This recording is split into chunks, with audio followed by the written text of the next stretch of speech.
This is the terrazzo tile. It's so heavy. I bought pallets thinking, oh, I'm gonna save money. It didn't really work out. What I thought I was saving, I am spending on labor. I'm your girl, Irene TTYA. We are in for a stinker this week. I feel like so much has happened, like so much. But before I get into it all, for those of you that are new here, hello. Hi, this is my renovations page. I recently completed my personal first reno project. So, I'm back. She's busy. We are now working on my first renovation rental property. So, your girl's got her landlord in training hat on. I'm really excited because things are really coming along and I'm learning so many new things. I don't even know where to get started, man. On episode 4, you guys saw that, you know, I was really looking at what soft furnishings I was starting to put in the house. The laminate is here. I can confirm that I went for the smoked oak. That's like a tongue tie. Smoked oaked. It's not oaked, it's oak. Smoked oak laminate floors from Tile Mountain. I'll be honest though, in transit, 1 or 2 packs got a bit damaged, but the team were really amazing. Like, I emailed them straight away and they, next day, I got a confirmation saying that the damaged packs were on their way. So that was amazing, because I think it's always good to note that, especially when you might not be using something straight away, I think it's still important to check it immediately. For example, like the laminates are not good to go in now, but I bought them because they're on sale. You forget how much dust goes on everything, but look at them. I think they look really good. Before I get into everything, I guess I'm gonna really start at the beginning and head over to the house. So there's been significant developments. I'm on my way to the gym. But I'm gonna pop by the house first so that I can see all the works that have been done. The loft is almost done. There's so many new changes. Things are moving, but I have anxiety around the next bit because I always talk about plumbing, and I feel like plumbing is such an important part of when you're doing a refurb, and I don't think people talk about it enough. My house is a mess, by the way. I don't think people talk about it enough, about where your sole stack is and how you remove the waste from the basin. So that's like the dirty water, your dirty shower water, your dirty hand basin water, your toilet moments, and how you get that out of the house. With this renovation property, they had a 3-meter extension done a very long time ago. So what that means is that they basically just incorporated the waste rather than moving it to the back of the extension. They kept it in the old part of the house. So essentially you have the waste running through the house. So what that means now is, because I want to add so many en-suites and rejig, I basically need to think about the best way to connect it to the waste that runs out of the house. So that's an issue, not an issue, but that's one of the things that we're working through at the moment. I need to think about my rads positioning, where I want things to go. The loft is pretty much almost done. There's a few bits on the skirting and a few little bits that we need to look at, but pretty much it's almost there. And then I think I might actually start looking at painting and colours. Scaffolding should be coming down soon, and I'm gonna paint all of this white so it looks new and fresh. I still need to look at getting new windows, new doors put in. So a bit of external work still to do, but to be fair, a lot of that can be done at any time. So I'm about to head to B&Q, and I've just left the gym. As you can see, edges are not on fleek, but alas, we move. I just saw online that B&Q, their Valspar, I think is how you say it, Valspar collection. So that's basically where you can mix any paint colour, blah, blah, blah, is on offer. So 3 for 2. So your girl is definitely going to go and make use of that. So I'm going to try and get something similar to Beige 04, but something that I can consistently have in the house and touch up for, rental. Majority of the walls in the house will be white, but I don't think I wanted the bedrooms to be white. I know everyone always says that for rental properties, just make it easy. But I'm also, again, want it to have just a little bit of a moment. You need to get a pot of white, just regular ceiling and wall white, so I can miscoat. I think I'm probably just going to miscoat the loft rooms. I'm going to play in the loft room because it's the only room that's pretty much almost done now. So I'm like, might as well just start and just see like the idea of what I want to do if it really works. So let's head to B&Q, guys.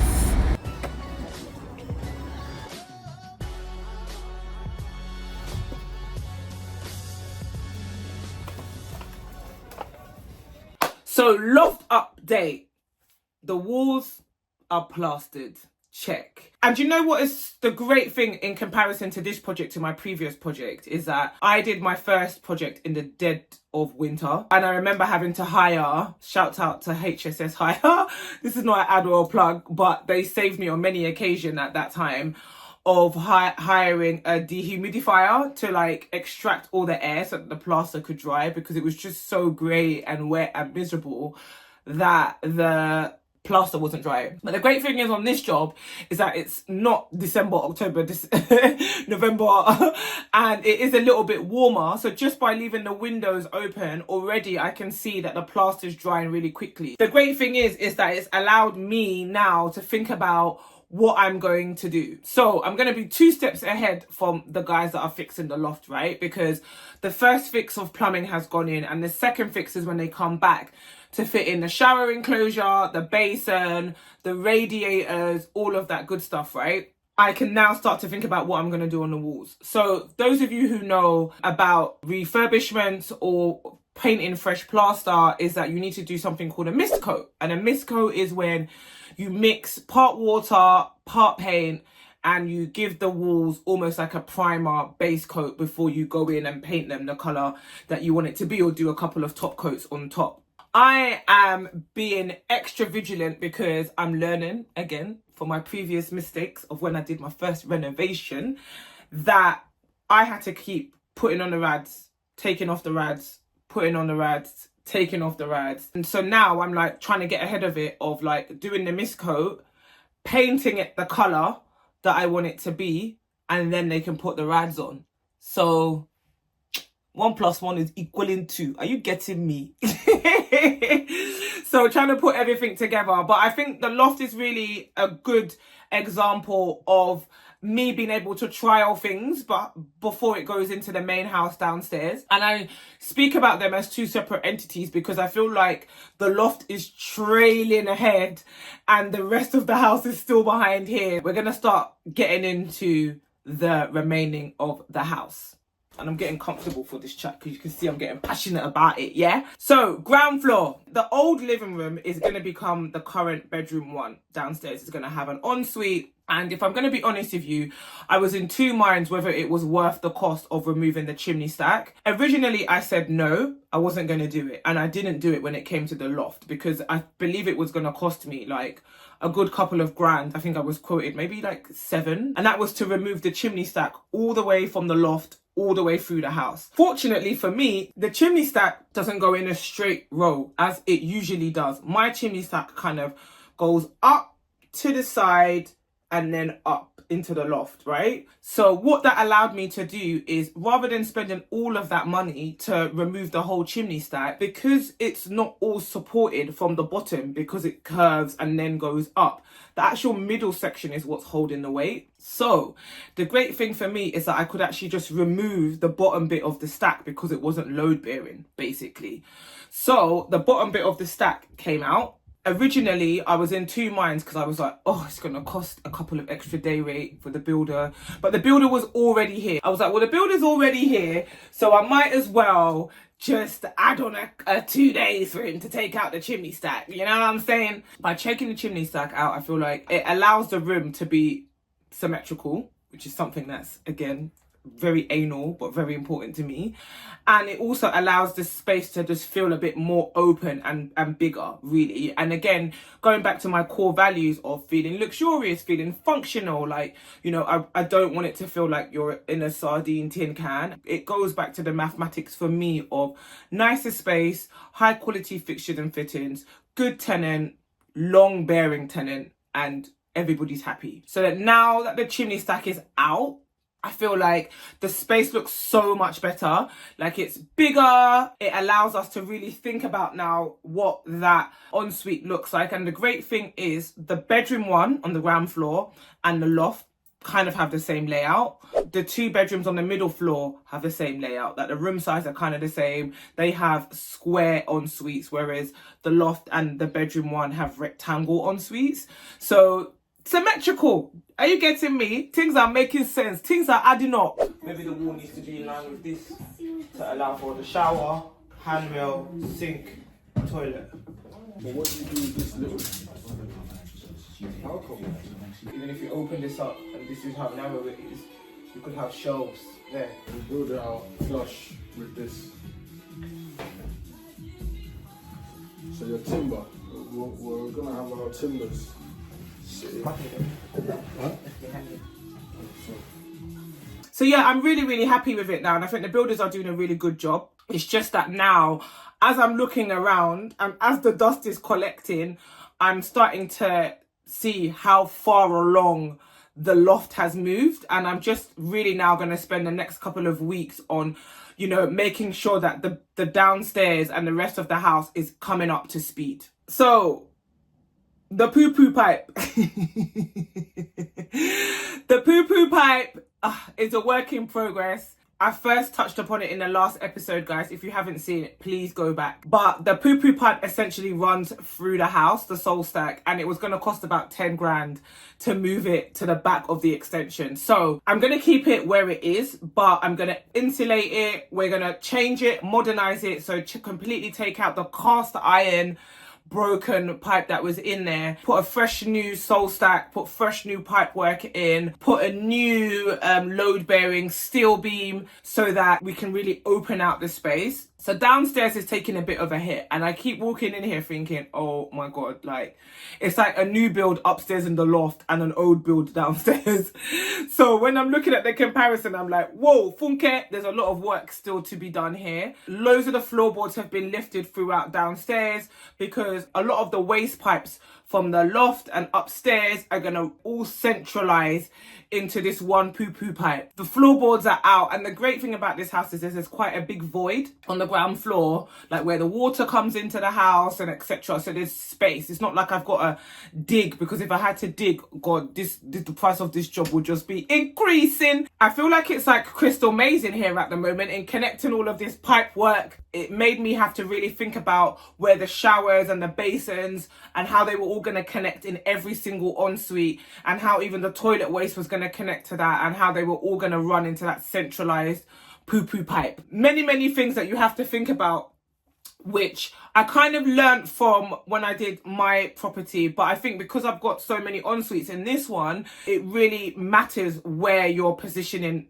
your showers, basins, toilets, etc. You know, that's a really key point, like positioning how your pipes are all going to link up and how they're going to get to your centralized poo-poo pipe.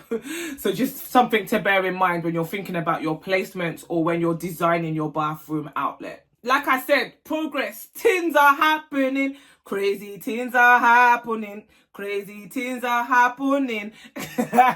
So we have openings on the first floor. We have the openings to the ensuite. We have a lintel. So a lintel is a concrete block that you put to basically hold the weight of the house. Well, not the whole house, but you get what I mean. Like to act as like a load bearing. So if you're opening up a wall, or, you know, the weight of the house doesn't affect your structure. The lintels are in. The doors to the ensuites are open. And we're really going to begin to see it's starting to take shape. This has gone in now, so this will get blocked off. Plasterboard closed off. We have a wall, we have a wall. New staircase. So when you go into this bedroom now, look at this. This is gonna be the new ensuite. This bedroom's got a tank in it. That all needs to come out. All my plumbing will need to be rewired. New boiler. One flat wall here. And then this will get blocked up. Then we've got an opening now. So Then we'll have an ensuite.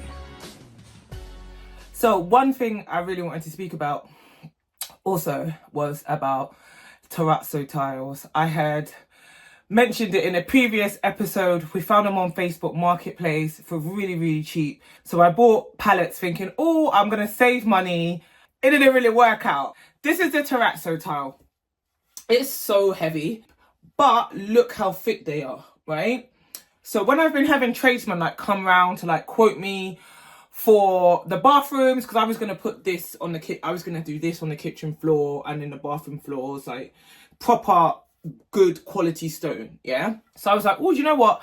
I've got them really cheap. I'll just use them on the floors throughout the house, like in the kitchen and in the bathroom. So when I've had the tilers quote me, Jesu Christi, my eyes nearly rolled to the back of my head. Because it's stone, they basically can't cut them in a tile cutter because they're so thick. So they have to like use like a saw or ankle grinder or whatever to cut them. So it just obviously takes more time, it uses more resources, so it's just more expensive. What I thought I was saving, I am spending on labour, and it was more. So we've had to scrap the terrazzo tiles, guys. I'm sorry about it, but the cost wasn't just adding up. But what I'm actually going to do is I'm going to save these for maybe my house. My forever house, because they're when I had a look online, they are really expensive. I was a bit like, oh, I don't think I should use this in a rental. In the spirits of transparency, guys, we're not using these. I went to Walls and Floors and got some grey bathroom floor tiles, and I also found some 60 by 60 concrete tiles, which I'm going to show you later because I'm waiting for them to come.